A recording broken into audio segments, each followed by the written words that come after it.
His name was Daniel Rojas, 34 years old, single, no criminal record. He worked as a logistics supervisor on the outskirts of the city. His neighbors described him as normal. No parties, no noise, no visitors, nothing, just invisible. At exactly 2:17 in the morning, emergency services received a call. A neighbor from Building 43 reported hearing a loud thud, then silence. When officers arrived, the apartment door was slightly open. No signs of forced entry, no mess. But in the bedroom, they found her. Laura Mendez, 29 years old, dead. There were no signs of struggle, no screams reported, just one detail that changed everything. Her phone, unlocked, screen still on, and a single message, the most recent chat, too late. No reply, no context, just that. The investigation began like any other. Family, friends, co-workers. And that's when Daniel came up. They had known each other, a brief relationship, intense, according to her friends, and unsettling. Recovered messages showed arguments, nothing violent, but something felt off. And then there was the building's security cameras.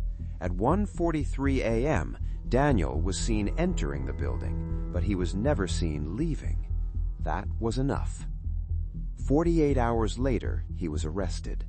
During interrogation, Daniel didn't resist. He didn't deny knowing her. He didn't deny being there that night.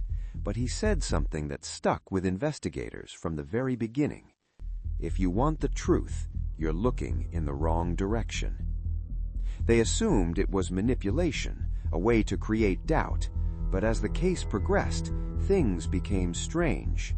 No definitive DNA.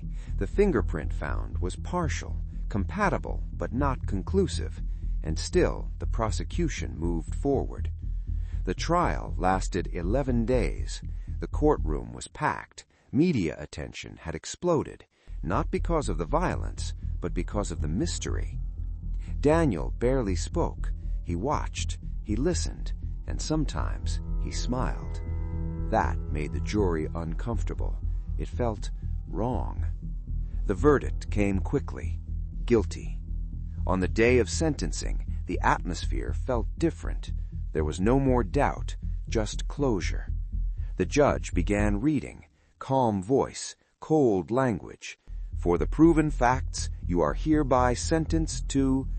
And then he smiled, not nervously, not arrogantly, peacefully, like someone who already knew how this would end. And at that exact moment, a phone rang.